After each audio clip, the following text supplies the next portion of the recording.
Hello and welcome to Truth to Power on TruthNigeria Television, the program where we tackle present societal issues with courage and insight. I am Ehis Agbon. Today on the program, we will examine the intricate and often troubling relationship between politics and terrorism in this episode. Political terrorism, understanding the connection between politics and terrorism. Throughout history, terrorism has frequently been used as a tool to achieve political objectives, whether to destabilize government, push ideological agendas, or intimidate populations. Political terrorism remains one of the most complex and destructive challenges of our time. From revolutionary groups to state-sponsored terror, the connection between politics and terrorism cannot be ignored. Joining us today on the program, I have Luka Biniat and Mike Ode James. They are both conflict reporters with Truth Nigeria. And together, we will be exploring how political motivations drive terrorism and discuss strategies of addressing these global issues. Right, let us begin today's episode by defining political terrorism. I'd like to start from Luka Biniat. You give me your general idea of what political terrorism is. Terrorism in general, put it in a layman's form, is the use of force by an organized group to drive home either a political, a religious, or a social agenda or ideology using violence by creating fear in the population from their violence so as to extract some commitment from the government or to force the population to bend towards their own cause. So that in general, that is what terrorism is. And by implication, if you are using it to achieve a political end, it now turns out to political terrorism. All right, I'd like to come to Mike Ode James. Do you align with Luka Biniat on this? Yeah, I do. Because when an organization or a person, be it religious, political party, or even a single individual, creates a climate of fear and violence on the people or the people in a particular group with the aim of achieving a political aim. That is what we call terrorism. In other words, when people come together and instigate violence and fear with the desire to achieving a political goal, we term it terrorism. All right, that perfectly aligns with Luka's understanding and definition of what what terrorism is. Now, some argue that terrorism is often politics by other means. Michael De James, what's your take on this? Can you elaborate on how terrorism is politics by other means? Yeah. But it is also a very dirty and bloody politics. And I will give you an example. That is also terrorism. I will tell you, during the jihadist war of the 1804, 1802 or so, there was this fight between the people in the central part of Nigeria, which is known today as the Middle Belt, and there was this raiding called slave trade. Right. The people from the upper part of the country, the upper north, and from other parts of the country will come and then will start raiding the Middle Belt, who are perceived as, number one, they are non-Fulanis, they are not Muslims, they are what they call kafir, pagans. So they come and they raid them and you instill fear on them. Okay, if you agree to be Muslim, if you agree to Islamize, we'll leave you alone. Now, that war was like that, and continuously, terrorism was actually the tool. Because when you come to raid and you kill and you rape the women, in the name of a kind of religion which the people do not belong to, you are telling them, I want to have it my way, or there will be no peace. And most of the time they did all of this by laying siege on these villages and communities. And that is what led to people's, the tribe of Luka, I mean ethnic nationality from where Luka comes from, the Kagoros, the Kagomas, they went up here. They ran up to hill there so that they can resist the invaders. And the invaders will all surround, cut them off for this, and then ding-dong battles. Now, the same invaders went... We also captured some of them, but we didn't make them slaves. Okay, so the same raiders also went to the Kanem Borno Empire in the northwest, and there was this exchange between... Northeast, sorry. And they say, why are you attacking us? You say you want to impose Islam. We already have Islam. So this your war is not actually to impose Islam, but terrorism you want to exploit. So, terrorism does not only mean imposing a political will, it's also a means of achieving economic means from people, taken by force, people's land, taken from them, their distance. So historically, Nigeria has had that terroristic behavior coming up from the north, the northern part of West Africa, Sahelian West Africa. The Babas, the Tuars, the Tuaregs, and the Fulanis have been like that. They have been raiding not only middle belt of Nigeria, there are the Mosi empires, the Dagombe, and the other tribes that has also been raided and taken across. That is why we have the trans-Saharan slave trade. They've been taken across and then sold to Yemen, sold to Saudi Arabia, sold to other places. And that's why you can see we have black Arabs. So terrorism has been like that in Nigeria for a very long time. Then when the British came, it was exterminated just a little. It died down. Then after independence, it started rearing its head up, politics. This one will say, I'm from the north, I'm from the west, and so on and so forth. All right. Yeah. Political terrorism is not a new phenomenon. From anarchist movement of the 19th century to modern day insurgencies, it has shaped history. Look at Binyat. Can you provide some historical examples of political terrorism and their impacts? Well, I like a word that you mentioned in your question, insurgencies. Yes. And we also have separatism. These are all elements of terrorism. When a group secretly consists itself into a band of terror gang with the aim of achieving a political agenda using violence. And their aim is to seize political leadership. You can call those as separatists or insurgency, like what you have in Ireland recently, the Irish Republican Army. Yeah. Yes, they also use religion to push for what they want, a pure Irish state, independent of the British. And they are common all over the world. In Nigeria, we are battling with what you call IPOP.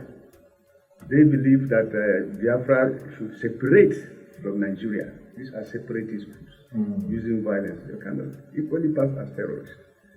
You have the notorious Boko Haram, who are using religion in their own thinking. They believe that they can conquer the entire Nigeria, take over power, and hoist a puritanical Islamic theocracy over Nigeria. These are all terrorism.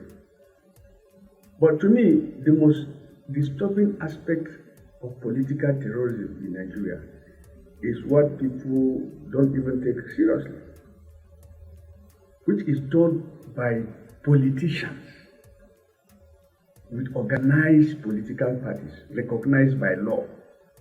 Okay. When you form yourself into a group called a political party and you use violence, you use bribery, you use incitement to achieve a political goal by hook or crook, using your followers, that itself is political terrorism. And that is what is going on in Nigeria. Somebody clearly lost an election, was rejected by his own people. But riding on state might, using money, using influence, the results are twisted. That at times could cause serious violence. If you remember in 1982, the Omoborio riots during the MPN time, the southwest of Nigeria, in Ondo State, hundreds of lives were lost. In 2011, in the so-called post-presidential election, that kind of violence is uncommon in modern times. When General Muhammad Buhari lost election, and his followers went haywire. After all the havoc, a panel was set up, led by the learned Justice Sheikh Lemu, came out and he said it was as a result of the pronouncement of General Buhari inciting his followers never to agree to losing an election that led to that kind of violence. That is political terrorism. And sadly, I recall then that people were appealing to General Buhari to just come out and stop his horde, and he refused. So these are all. Now he used some misguided followers, maladjusted kids, who were brainwashed to think that if Buhari was in power, Nigeria will attain a utopian state. Every problem will be solved. You could use 10,000 naira and go to Mecca and come back. Food will be cheap, railways will be fixed, schools will be free. They created that kind of a surreal environment if Buhari came to power. And when he lost, that was the end. That was the product that we saw. Now, when you come to this election, in which what does it matter if you use violence so much? Tinubu, a lot of Nigeria, broad spectrum of Nigeria believe that Tinubu did not win this election. That he manipulated it, he used state power, he used money, that he corrupted the judiciary and all that. That is also another form of terrorism if it is proven true. And that is the one that breeds bad governance. Because if you believe that you do not need to be accountable to people, that votes do not matter, that whether you rule well or you don't rule well, you can return to power, it means that you are using state violence now to suppress the opposition. You are using state resources now to get your way. That is another form of terrorism. So it is nothing, it is a novel form of terrorism, different from the ones that we have, which we believe like what the Fulani ethnic militias are doing, or what IPOP is doing, or what Al-Qaeda is doing, or Ansaru are doing and all that. That's another form of criminality, in another way of terrorism. But the one that is state-based is the worst form that is destroying us.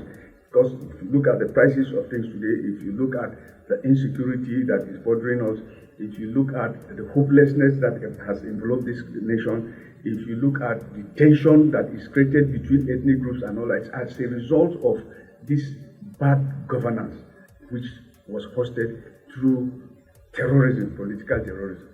Thank you so very much, Luka Biniat. Today, we see groups like Al-Qaeda, ISIS, and others using terrorism not just for ideological reasons, but to establish political dominance. Mike Ode, how do you see these groups blend political goals with violence, with violent tactics? You see, already those groups you mentioned they are dominated by individuals who have seen violence and who have seen the dynamics of violence and know that violence can coerce people to agree to what you do. And they are not afraid of instilling violence, of inciting people to do violence to get their aim done. Now, when a man tells you that don't do this, or do this. If you don't do it, there's going to be violence. And it goes around and it happens. That is violence. Now these people combine both politics and violence to achieve their aim. You can see it just happened in Syria. That the group that chased away Assad. Yeah. Some 10 years ago, more than 10 years ago, during the Arab Spring, it sprang up. But they lost. And then they now aligned themselves with Al-Qaeda, that's ISIL. I mean, something, not Al-Qaeda, that is ISIL in the Islamic life. Islam is something the Levant. And then the US and Russia, Turkey, and all of them came together. Even Iran banded up together to defeat ISIL. And their leader then was killed. The particular man that has now been appointed as the leader in Syria also had a closer affiliation to ISIL and to the ISIL leader. When they were defeated, they piped low, but their ideology never stopped. They knew they were going to use violence to achieve their aim, and that is to capture the political power in Syria. Yeah. Now, they waited for more than 10 good years, and during this period, about 4 or 5 months ago, about a year ago, when Hamas invaded Israel, and then Hezbollah joined in, and the fight got tough, Israel was able to degrade Hamas, decapitate Hezbollah, also went to Libya, went to Iran, destroy a lot of their ammunitions, ammo, nuclear sites, military equipment, and the rest. And you discover that the axis of resistance as Hezbollah, Hamas, Iran, and the Houthis and other kind of, they were weakened. Once they were weakened, and also their major conduit part was Syria. Syria is also in a very weak state. Yeah. Now, this very particular group decided it is time to act. And you can see when they sprang up, they started moving.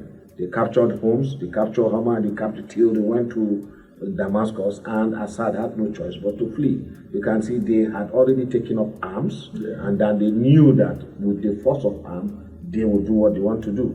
Now remember again, the Taliban were chased out of power in Afghanistan. They went to Kandahar. The US also chased them out. They went to Iran. They went to Pakistan. They hibernated, and then from there they started launching attacks against the US force, and they bled the US out. They threw bombing, terrorism, suicide bombing, mass kidnapping, rape, and a whole lot of things. And before you know it, the US populace got tired, and Biden came, withdrew. Yeah. So always, if care is not taken, terrorists will always achieve their aim of acquiring political power. Where they didn't do that are in two instances, Sri Lanka and Algeria. Okay. In Algeria, the FIS, FIS, and one other group like that in the 90s, they won an election, but they were too extreme. They were too extreme, and the military government said, look, we can't not have this form of Islamic party take over. So they annulled the election. And so FIS now metamorphosized into a terrorist organization. They will bomb Algiers, bomb this, bomb that. They were bombing all this, and they also went into armed insurrection. Now, insurgents or guerrilla is quite different from terrorism. There are some people there are some guerrillas that will not target civilians. They go and attack only the military, and they battle it out. But when you start targeting civilians, target indiscriminate bombing, you now become a terrorist. Now, the GIS and the FIS, now we were targeting everybody. They were killing in order to instill fear and to force the Algerian government to relinquish power. But the Algerian government said no. They fought the bloody war and went into about 3 years, 4, 5, 6 years, and in the end, they were defeated. Okay. Now, it is the remnant of those Algerians that you see that infiltrated Mali, infiltrated Libya, came out, those Tuaregs, those one, they are making problems in Nigeria because Algeria has exterminated them out. Now, when you go to Sri Lanka, you have the Tamil Tigers. They too, they were into bombing because they want to carve out their own state. The Tamils want to carve out their state out of Sri Lanka and probably to be merged with the Tamils of their brother, which is, the Tamil state, Tamil Nadu in India. Are you getting it? But the Indian people also said, well, we want peace. If these Tamil people here are able to get their independence, they will also cause problems. So India tried to tried to bring peace, but the group refused. And it was even said they were the ones that was responsible for the murder of Rajiv Gandhi, the Indian Prime Minister of that time. So, the Sri Lankan president was a strong-willed man and his army general. So they fought this group, fought it to the end, and they were, in short, the TTL was defeated. So these are the only two instances that I can see that terrorist organizations were actually defeated. Now back to Nigeria. Boko Haram, ISWAP, they want power. And they have not hidden it. And you can see there was a time they captured Goza and they declared the caliphate there. Yeah. But the Nigerian military also reacted and they were defeated. But up till now, you see, when Luka and I went to Borno the last time, General Shaib, who was the theater commander, Operation something Doli then, told us that Boko Haram has been defeated has been degraded by 90%. But you can see today they are back. They've attacked. The attack is like uncoordinated, but if you're a conflict reporter, it's coordinated. They attacked Chad, they attacked Niger, and they are attacking Nigeria. And according to what the Borno governor said, he said that due to the heavy power of the Chadian armed forces, the Boko Haram insurgents have retreated into Nigeria, where they are launching attacks on the Nigerian military and the civilian populace. Their aim is actually to take power. They would want to, if it's within their range, to take the whole of Nigeria, install a government in Abuja, but they are not that capable. So they will be satisfied with the Northeast, and then from there link up with other groups, foment trouble. All right. Yes, you are onto the program Truth to Power on Truth Nigeria Television. And my guests have been shedding light on all of this. Now, governments too have been implicated in acts of political terrorism, either through direct involvement or by turning a blind eye. Look at Binyat. Can you discuss the concept of state-sponsored terrorism and how it implicates the global fight against terror? Looking at Nigeria as an example. Well, that of Nigeria, you cannot directly point the direct involvement of government in sponsoring terrorism, but you can implicate certain individuals as having roles, those who are in government, from the revelation of security experts and from the confession of arrested big bandits. There are certain people in government responsible in both funding and shielding them. But we know that there are certain state governments that seem to be in bed or be liberal with terrorists where they operate. Until recently, what was going on in the Northwest seemed to be largely ignored or tolerated by the state government until the media started exposing the extent of the violence, the damage it was doing to both community and the economy. And then we now started seeing state government reluctantly try to put some action. And at times, some of the acts they put in to stem the evil, it's curious, if not ridiculous. One of the terrorists was not only pardoned. I've forgotten. I'm sure Mike will remember. He was not only pardoned. He was even given a chieftaincy. He's from Zamfara State. Shafia actually. You see terrorists moving inside cities. Yes. You see terrorists moving in the state capital with arms. The police dare not challenge them because they know that they have powerful backers. So but as a state policy, Nigeria is not involved in sponsoring terrorism. In the southeast, where separatist groups like APOC are operating, even some of the state government, some of the governors and some of the big state actors there seem to also be targets of these terrorists. Yeah. And so you cannot say they have any form of sympathy to them at all.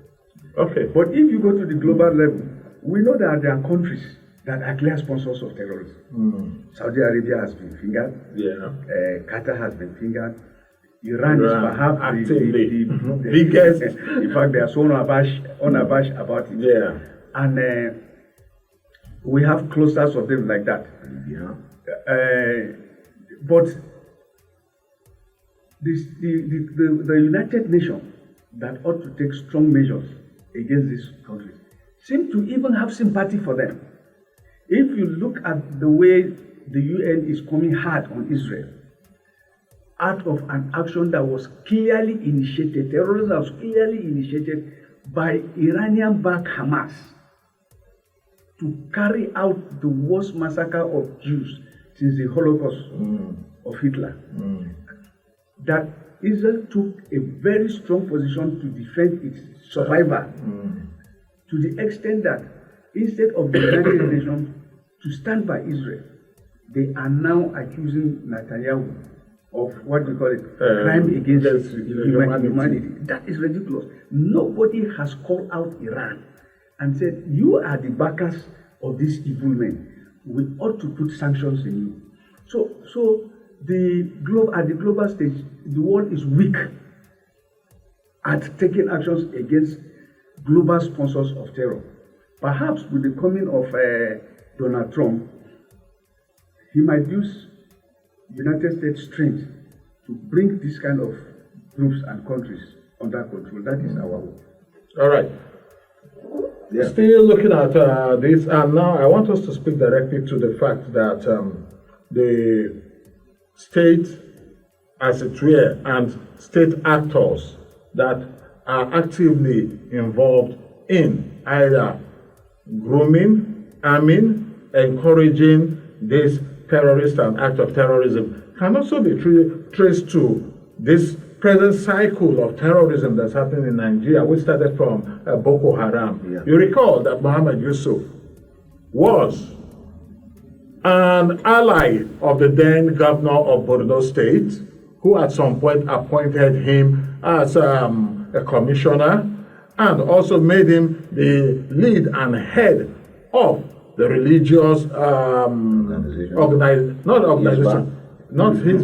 made him the head of a government ministry in charge of Islamic affairs. In Borno State then. And eventually, Mohammed became so powerful and was becoming a political threat to the then governor, Ali Modu Sheriff. And all of this eventually resulted in what led to the arrest and killing of Muhammad Yusuf, the head of Boko Haram then, and his followers went into the trenches, amongst them the dreaded Shekau that took the Nigerian government so many years to eventually kill. And along the path, even Boko Haram as it were, now splintered into different groups, with even the invitation and coming in of groups from other parts of Northern Africa coming with the impression of bringing their own form of religion, of their own form of Islam to Nigeria. Well, you see, Nigeria has a lot of people who are in political power that have some form of sympathy and somehow form of affiliation with terrorist groups. And or may have even said things that have instigated terrorism in Nigeria. I remember there's this senator, I've forgotten his name, during the days of Goodluck Jonathan. He said, I gave Boko Haram 3 million. I don't know if you recall that. He was forced to say he must have been from Borno, he must have died. He said he gave Boko Haram 3 million naira. Well, and nothing happened to him. I remember again, there was this minister under Buhari, Pantami, And you can see he was a religious cleric. His YouTube messages are still there. I say, oh, let's move to East, let's move to Plateau, let's do this, let's do that, you know. He instigated a lot. His utterances revealed a blood-chilling messages that you know very well are terroristic in nature, and you know, and the government should have done a background check, which I believe they did. But the president allowed him to become a minister, and when it was exposed, he wept and said that it was when he was young. Maybe at the age of 30 or 40, maybe, you know, it could be at the age of 30. But even at the age of 30, I might still have my ideologies as well as up to the age of 50. You understand? So, you know, we have them a lot. Even our president himself made a comment that some years ago, he denied it. He said, but we know he did it. He said, let Muslims vote for Muslims and Christians vote for Christians. Now, Islamic terrorism, on not all of them, not all Muslims, not even half are terrorists. We have just few fanatics, just like we have in the southeast, just like we have from my state, you know, a little terrorists. But we have them also in the north, the northeast and the northwest. Okay. There has been fuel. So when a presidential candidate makes such statement like, let Muslims vote for Muslims and Christians vote for Christians, it is on the divider, it borders on terrorism. Okay. And in a country, in a real democratic country, that person will not become the president or be allowed. Now, like you said, the governance itself, I will come down. When you pardon a terrorist, a mass murderer, a kidnapper, somebody that kidnaps 300 women, 50 women, and then can put them in the bush, say, you know, they become a sex object, they are raped every now and then, raped every day, and then they are made to do domestic chores, do everything, they go to farm, and say, you know, we call it gender-based violence, they enslave people, and the governor says, okay, let's give these people amnesty. A whole governor saying, we want to give a mass murderer amnesty, mass rapist amnesty, people that have enslaved people amnesty. And what do you think it is? These people, first of all, amnesty involves rehabilitating them, giving them houses, giving them cash, training them, housing them. Now the victims are left uncatered for. Now, and at the end, these people, they are not truly repentant, because no matter how you rehabilitate them, they are not, the sexual lust is there, the greed for money, millions that they have done is there, their freedom too seems to be curtailed. So no sooner than they have been given this amnesty, 3 years, 2 years, they will go back to their destiny. It has happened in Zamfara, where the governor gave Adwaleru and the rest of these people amnesty. It never happened. The governor himself was the one that said no more amnesty. In Katsina, amnesty was given, and at the end, those people that did this amnesty program, that surrendered their weapons, came back. Now, what we are saying is, the state itself is encouraging, is actually something maybe unknowing, but state actors are allowing terrorists to foster by, instead of using force to exterminate them. The same thing is happening in Borno. We have repentant Boko Haram. Some of these be repentant Boko Haram. When we went to Chibok with Luka Binyat, the Chibok people say, look, the people that kidnapped our daughters 10 years ago, they are the people guarding us. And they are the ones coming to tell us, actually, we kidnapped your daughter. And you are looking at them doing nothing. And these are the people that one time they got up and start complaining. They burnt down some places that this very repentant Boko Haram burnt down some places that, look, we have not been paid our stipend by the government. And some people are accusing them that, look, after a while, they still go back to their old ways. So now let's look at what the Rwandan government did. It set up the Gachacha. All the people involved in terroristic acts came, you confess, you are given jail sentence, you go to jail, and then after a while they look at you. If you are really, really political, if you are repentant, they release you. Not that they were not pampered with money. They were not pampered with. Up to today, the International Criminal Court is still looking for perpetrators of the Rwandan genocide. What we have here is more than genocide. What we have in northern Nigeria, what we have in Middle Belt is more. When you kidnap, when you kill in one single day, you kill almost 72 people in Ayati, where I went to in Uku local government. The killing have just started. It's genocide. When you go to Borno, when you go even Mani local government here, you kidnap 50 girls, 50 women. You take them, you keep them, you rape them, you do everything, and then you enslave a whole community in southern Kaduna. You kill it. That is genocide. Okay. It's worse than Rwanda, and the government is mulling amnesty. All right. If we want to go on with this, we can take forever talking about this issue. Power struggles, corruption, and failed state often create fertile ground for terrorism. Look at Biniat. How do political instability and governance failure contributes to rise in politically motivated terrorism? Well, I think it's self-explanatory here. When you create a vacuum, certainly some forces must come in to occupy it. I want us to localize this matter. Okay. Looking at Nigeria, looking at my own state, for example.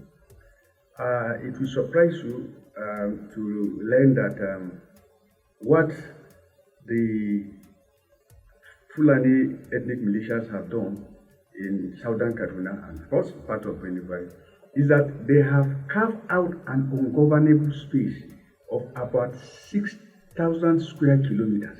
Wow. Now that is more than the size of Anambra State.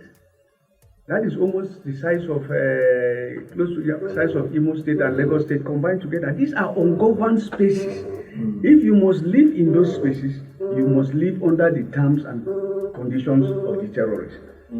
How comes that a sovereign state, is being taken over and is being governed by criminals who are clearly known because the people they kidnap, they call them on their phones, and with modern technology, it is very easy to pinpoint somebody to the exact location he is. But for months, they'll be communicating. So government has actually totally failed in that aspect. As it is in Borno State now, we hear claims that Boko Haram and ISIS have gone back controlling large swaths of areas, local governments that they have kept as their own. It's the same in part of Zamfara and in Katsina State. So when there is no governance, criminals come in to take over this business. And like Mike already said, there is something very, very disturbing which Kaduna State governor has started with. Even though he knew it has clearly failed in Zamfara and Katsina State, giving amnesty to heinous criminals, those who have committed federal crimes, not local crimes, federal crimes. We do not know under what constitution that state governors are getting these powers to forgive unconditionally those who have carved out part of Nigeria and are governing and are extracting minerals there because they do mining there and they are taking out millions. They are also collecting millions from hostages that they have kidnapped. We are not talking about the unmarked graves which they have buried people. You cannot even quantify the trauma which they have caused survival victims. Now all this crime will just go with the wave of the hand that they have repented. What gadget do you have to mention the state of their mind that they are repentant? Evil people who are largely in their 30s and above have already made up their minds to settle in criminality. And you just look at them and say, this one has repented. Go ye and sin no more. And not only sin no more, you use state resources to pamper him. Meanwhile, their victims are wallowing living under subhuman conditions. You have not taken one measure of rice, not one pure water to take to them, but their own tormentors, people that put them in that condition, and it's not that one-on-one. Even let me tell you. Tell us about Rifkat. That is a very. The stories are like that. You take a girl, you take her to the bush. She is married to this terrorist who will impregnate her. He goes out to war. He dies. Another one marries her. Before she was freed or she escaped, she had given birth to 4 children, and she came back. Meanwhile, she was married before with a child. She comes back now with an infant of Boko Haram. And the husband is saying, no, I cannot carry you. You have slept with my enemies. Where will she go now? You're going to have a child for them. You want to integrate that child into my family. Exactly. You know of the health worker in Borno that was with them for 6 years. Yes. She gave birth. She gave birth with a child. Meanwhile, she's married. Yeah. How will the husband? These are all kinds of evil that was caused by these people. And then you tell me with the wave of the hand that you are forgiving these people. And then when we went to Borno, like he said, the weapons we saw, and we have the pictures. Yeah. We even start with one of them. The weapons they carry, the weapons that one of them was carrying, Nigerian army didn't have it. And they were walking, strutting in front of the Nigerian army, and they had bikes. When we went to Chibok, the Chibok women there were weeping that these people will come to Chibok and fire, and they will boast that, yes, do you know so girl, I am her husband. I am the one that kidnapped her. And there is nothing that anybody, and this you are telling me that these people are forgiven. Go and see Chibok. Chibok town is largely a captured town. Boko Haram has moved away, but the army now have put it under martial law. For all these years, they have been under a curfew. You cannot move from 6 o'clock. You can't really bike. You cannot move on a bike. In fact, you cannot farm outside some meters outside the town. The town has now gone through that kind of horror. And then the people that committed that crime will come to that town, boast, even escort the governor in his own convoy, and say that, yes, we are the ones. Look, we are there, but we are repentant. That is what Ubasani Kaduna State has started doing now. With the recent move, some of the terrorists are listed on the military wanted list.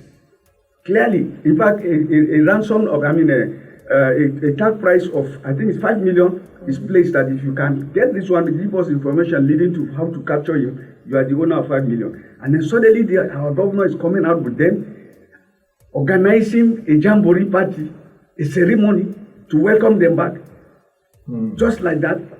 No. I think we should stand up against this kind of injustice. The program is Truth to Power on TruthNigeria Television.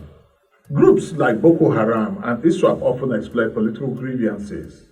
Mike and Luca, I want us to have a general discussion on this, on how you think Nigeria can address these grievances while combating terrorism effectively. Let me start from Mike. Okay. You see, what are the solutions to terrorism in Nigerian state today? First of all, like my editor told me, he said, and he has been a war correspondent, he said, first of all, overwhelming military force, preparedness, and then overwhelming military force against any form of terrorist organization is what you need. Don't give them chance. Go after them, exterminate them. Go after them, the remnant, keep on pursuing them. We don't do that. What we do in Nigeria is we just send the soldiers here, and once they are quelled, once the situation seems to have been quelled, let's say if there's a problem in Zamfara, you send soldiers there, and the soldiers may not even, Zamfara can boast of about 30 to 50,000 terrorists. You just send 9,000 soldiers there. If you go to Shafe, they will run to Shinka, they will run to the other local government. If you go to Zurmi, they will go to another place. And and the soldier, and then they now plan again, and they launch an attack. And you say you are sending more soldiers. First of all, no, you need an overwhelming force to go after them, and then you bring them to their names. Then again, you need to start going after the sponsors of terror. And we have them. You look at you know very well that your telephone lines, all our GSM here. That is why we have given out our GSM numbers. We have our BVN, we have whatsoever our name. So there is every means of tracking these terrorists. Are you getting it? There are every means. These terrorists do transactions. Once they kidnap you, they kidnap somebody today. They will call that person. Say, look, send so amount of money. Send so number to this bank, to this. So we need to know the banks where these monies are kept, the financial organizations. We need to know how these monies are transferred. We need to know who, and the government knows it. Dubai has released a lot of names that these are top Nigerian figures that are sponsoring terrorism, and they are not doing that. Are you getting it? The government needs to do that. First of all, overwhelming force, the use of technology to track and arrest not even the perpetrators, the sponsors. Because if you arrest one perpetrator, one Boko Haram or Fulani terrorist today, another will still come. The people that are really bringing them in will still bring them. The government is not doing that. So if we want solutions, we need, first of all, overwhelming military force. And you all know that it's in public domain. Our social security personnel are not up to 500,000, where we have a nation of about 230 million Nigerians, with a lot of them coming in again. Al-Qaeda, all of them are coming in from northwest Nigeria, northwest Nigeria, northeast Nigeria. They are coming into Nigeria. We only have 200 to 300 men under arms. They are overstretched. Yeah. That is it. And again, we need to, the ones that have been arrested, these crimes are punishable by death penalty. They need to be sentenced to death. They need to be made, when Buhari was in power in those days, in 1983, I learned that a lot of people were executed by firing squad for crimes that are not even terroristic in nature. Now, when a mass murderer should, after trial, be executed. If you can kill somebody you kill the Serki of Gobil, you kill people from Benue, Southern Kaduna, rape woman in Borno, and these are federal crimes that carries death penalty. Yeah. Let the death penalty be carried out. So for deterrence sake, we should not be, placating the terrorists, and that will embolden them. All right, Luka, what more would you add to? Well, I align with him totally. Israel made a mistake in 2015 because of the kidnap of one Sergeant Gilead. Israel vowed to pressure and released 10,000 Palestinian prisoners, terrorists. One of them turned out to be head of Hamas, who immediately was released, started waging war against the state of Israel, to the extent that he was the major organizer of the October 7 massacre. If Israel had not pandered to that kind of pressure, that man wouldn't have been there. In Sri Lanka, when the Tamil Tigers were at war, literally at war with the Sri Lankan government, they had weak leaders who will now agree to a ceasefire period. In that ceasefire period, the Tamil Tigers will arm themselves and then they will breach the terms of the ceasefire. Then this other general came. I've forgotten the name. They normally have names that have to. He later became the president. Said there is not going to be anything like ceasefire. He carried out a bloody attack on them, and under 1 month, a war that was fought for 37 years, under one month, he crushed the Tamil Tigers. Now come to Nigeria. To me, what is responsible?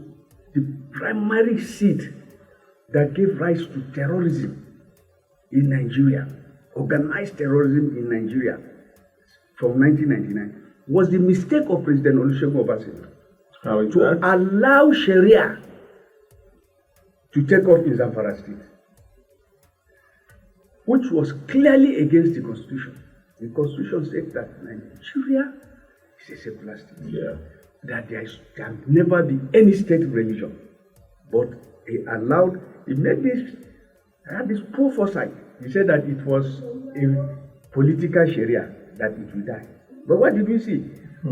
The masses there from other states, Muslim-dominated states, started clamoring for it in their state. In Kaduna State, an attempt to impose Sharia law led to the death of more than 5,000 people. Because the Christian population just said it can never happen. And then the Muslim population said it will happen. And before you know it. But the most crucial aspect of this is that after Sharia was implemented in Borno State, a group of young people felt that it was not active enough. Then they went and formed what they call the Young Talibans. These were disciples of Muhammad Yusuf. And they believed that Muhammad Yusuf was preaching the purest form of Islam. So they went and found a bush in Yobe, carved it out, and said that they were having their own ideal Sharia state. Among them were children of very prominent people. One of the ministers of FCT, whom I cover, I know the boy, he was among them. They tore their certificates, their degrees, and threw it away. That Western education is useless, is evil. And what did they do? They now started getting sponsors, and then they started raiding police stations, picking arms. They were chased out of Yobe. They now went to Borno and started climbing those hills of Uza and the rest. If Sharia had not taken off in the first place, that kind of thinking would have not come. Yes. So today, it has become what it has become. Boko Haram has become what it is. Israel has come in. Other groups, other wannabes are copied. As far as I'm concerned, the Nigerian state can take care of these people. How? Look at Israel. As small as Israel is, everybody is militarized in Israel. If you are in a shopping mall, a very fine girl wants to pick something from the shelf, you see a gun, a pistol hanging out from her, from her holster. Yeah. Whether you are in a hotel, whether you are in a park, the Israelis are fully armed. In Nigeria, our population is 70% youth. It is a rare gift that many countries do not have. We can have volunteer guards trained by the military. Since the military are short-staffed, you can mobilize 1 million youths under 3 months. Yeah. Move them to the bush. They will literally capture these people like grasshoppers and bring them out. Why is the Nigerian state not doing that? Why is the Nigerian state failing? And in fact, just if you give them cutlass, they don't even need arms. They don't even need fire arms. Give them stick. Just give them the authority. Look, under our guidance, let's move and get these guys out. We can do that. And then again, this idea of, pampering them, people who have committed this kind of crime, no terrorist should go unpunished. And if it must go unpunished, there must be a referendum by the Nigerian state. Yes. Okay? In which a law by the National Assembly should be passed. And then a critical examination, assessment of these evil players should be done. So that by the time they are actually given amnesty, just like the amnesty of the Niger Delta, they had a very clear and cogent reason what they were doing. And they were not aiming at the state, they were aiming at foreigners who believe we are conniving with the Nigerian state to exploit them and are not returning anything. Their own was different. So I have sympathy for them that they were granted amnesty. And they behave afterward. But we are not seeing that happening with this other type of terrorists. So no terrorists whatsoever should be granted amnesty. In fact, there should be a compendium of all of them. Even after this amnesty is brought, they should be rearrested and be put to trial. All right, thank you. The program is Truth to Power, coming to you on Truth Nigeria Television. Remember to visit the website of Truth Nigeria at truthnigeria.com. Also watch this program and so many other programs on Truth Nigeria Television. All right, let's look at education and economic empowerment are often cited as preventive measures. How can these strategies help address the underlying political and social causes of terrorism? Looking at how most of the areas where we have these issues are places that are educationally disadvantaged, places that by the National Bureau of Statistics are termed to be those that are worst hit by the economic issues that we have been facing in Nigeria year in, year out. They are the ones that are behind educationally. They are the ones where poverty is prevalent amongst those communities, adding to the total number of the multidimensionally poor people that we have in Nigeria, which from recent report is about 140 million from our over 220 million population. How do all of these things play out in it, and how do you think we can use these tools to turn the tide? I'll start from Michael there. You see, in the southeast, I will say something. The southeast is also one of the most neglected regions in Nigeria today. But the youths are industrious, they are educated, and they were active. You see the reason why IPOB has not really gotten to the root, have not really taken hold of the people in the Southeast, is because they are educated. And these people actually, what's the name of the other one that has been arrested in Simon Ekpa? And his group comes out and says, okay, no sit at home on Mondays. There must be sit at home on Mondays. The people, because of their industrial act, also knows industrious nature, knows that Samuel Ekpa is doing more harm to them than is doing to the cause of Biafra. Are you getting it? Education is there. Do you know why in southern Nigeria today, the separatist organizations there are not so violent?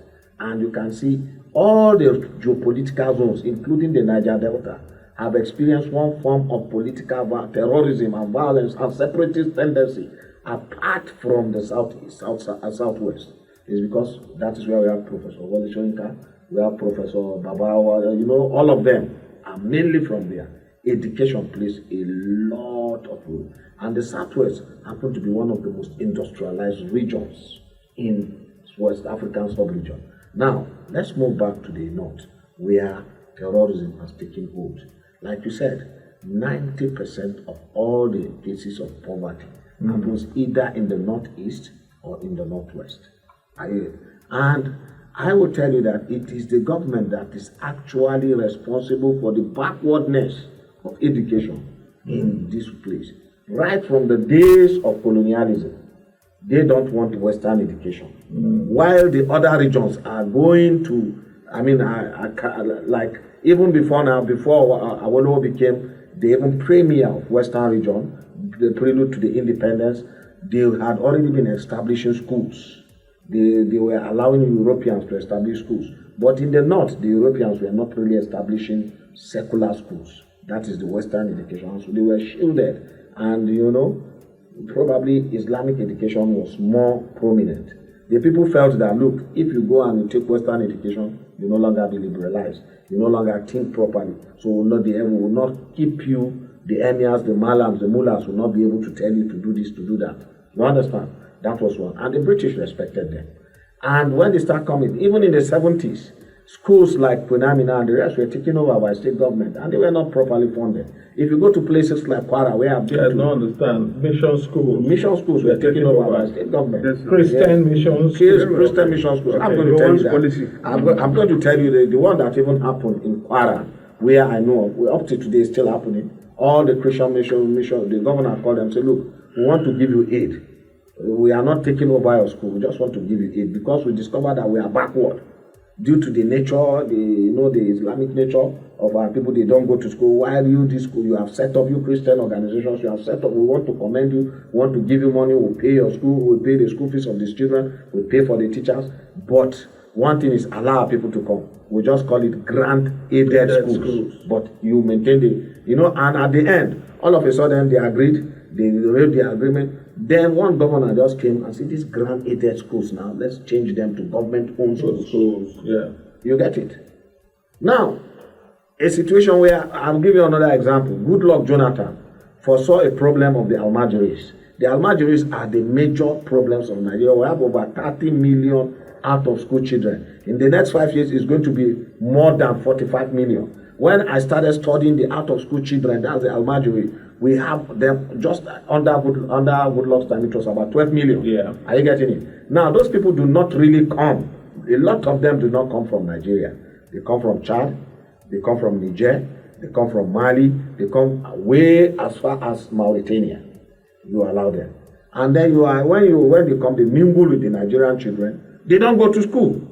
When you have a pool of resources from the ages of 7 to 18 years, you're only teaching them one kind of either biblical or Islamic education, and then the hard condition they are in. The Islamic teacher is always having a koboko, that is housewife.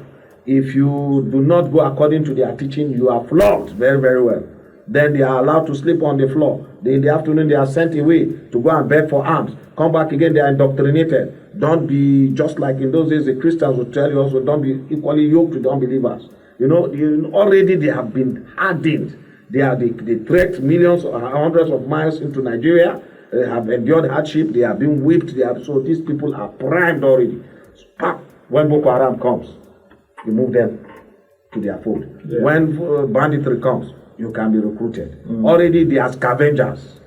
Now good luck have seen that and said, okay, let us build schools in Kaduna, in Kanu, and to rehabilitate these children. They are fed 3 times a day. They are given everything. When good luck was defeated, a northerner who became the president allowed it to die. And governors from the north were building schools in Niger Republic. Now you ask again. Now they always asking, where are the allocations? Is it security votes? Now I ask, do we even really need security votes? Why not channel these votes into building schools for the children? Now why is it that southern governors are always prioritizing education, are bringing investors to their countries, to their states, and northern governors are either putting money into Islamic education or even building schools in Niger Republic, donating. A governor or 2 governors have done that in recent times. Kwankwaso have done that before now. And then they are organizing mass marriages for women and children. Mass marriages. Instead of saying, okay, now let's give them money to go to school. Yeah. Let's pay their school fees. So as long as we are not able to sponsor education and to, curtail education, we'll still have this problem of insecurity. And finally, what should be your cap on this? Well, I do not go totally with Mr. Ode in this line. Because I don't believe that it is lack of education, so to put it, that is fueling this terrorism in northern Nigeria, or even in other places of the north of the country. I just gave an example of what they call the young Taliban who started the Boko Haram movement. They were educated children, highly privileged children from good homes with educated parents. Some of them schooled abroad, mixed up with, with people from civilized climes. Again, if you recall the Abdul Muttalib, the young man, yes, he schooled in some of the most elite schools abroad. His father was a multi-billionaire, so you cannot say it's lack of education. Most of the terrorists that have been captured, you discover that they are not really from poor backgrounds, so to speak, or they are deficient in education. Now, to me, what is driving terrorism in this area, especially in the northern part of Nigeria, is belief, is orientation. If you look at its mental orientation, if you look at our own areas, the Middle Belt, some of the early schools that the missionaries established in Nigeria were in the north, in the far north. Yes. In southern Kaduna, some of our early schools were around 1945. By then, Katsina College has been established in 1916. 1916, they had a college. They had training institutes in Zaria, long before our first schools, colleges came on board in southern Kaduna. Yeah. But yet today, we are regarded as educationally advantaged. Who told them not to go to school? Now, if you see, so what I'm saying is that it's the mental orientation. Yeah. We that are influenced by our traditional African customs, married with Judeo-Christian civilization, we are not prone to be influenced like the other people who are basically thought about the value of violence in driving their own religious cause, or even achieving economic means, because they believe that if you go to war against infidels, you can loot, it's permissible and all that. So that's another source of empowering them. So it is not because they didn't get Western education. No, it is the value in which they were raised. Because you sit down with educated people like you at my own age, you try to see them trying to justify some of this violence. So it has nothing to do with Western education. It has got to do with belief. And so government must find a way of bringing orientation to these people. Let them start thinking as citizens. I know of a senator who went to occupy my friend's house, Ehis Agbon. I'm sure you know him. He was the spokesman of a House of Reps. I was covering the House of Reps. When we met, why? What happened? He bought a house. Ehis Agbon bought a house from a Muslim in around Asokoro area. Very big property. There was a mosque inside the property.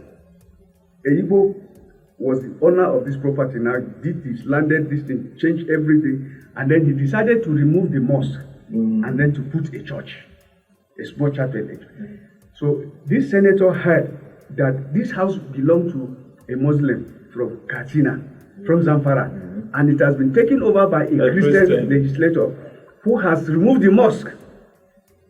As if he expected Ehis to open his house for Muslims to come and pray inside a mosque. Why should he remove the mosque and put a chapel? He now went and organized with FCT authority. Ehis Agbon was in UK. He called me one morning, early in the morning. He said, "Where am I?" I said, "I was at home." He said, "I should please gather journalists and run to his house, that they are demolishing his house." That one senator said he was going to refund him the money of the house and take up. So we went there, of course, we covered it and all that. When we met the senator, you know what he said? This is a senator of the Federal Republic. He said that as far as he's concerned, the Sharia law is more superior than the Constitution of Nigeria. That he respects Sharia more than the Constitution of Nigeria. As far as he's concerned, from where he comes, a non-Muslim cannot go and occupy, take over a house belonging to a Muslim and demolish it. It is haram. You want to tell me that one lacks education? So it is the orientation that must change. Okay. That's my solution. All right. The connection between politics and terrorism is a challenge that requires global cooperation and nuanced understanding. By addressing the root causes, improving governance, and fostering dialogue, we can take meaningful steps towards breaking this destructive cycle. A heartfelt thank you to my guests in the studio today, Luke and Binia. Thank you so very much for being on the program today. Mike Ode, James, thank you so very much. Thank you. All right, I appreciate you guys for your expertise. And to you, our viewer, for tuning in to Truth to Power. Stay informed, stay engaged, and join us next time as we continue to shed light on issues that matter. Do have a good day, and thank you for watching Truth Nigeria Television.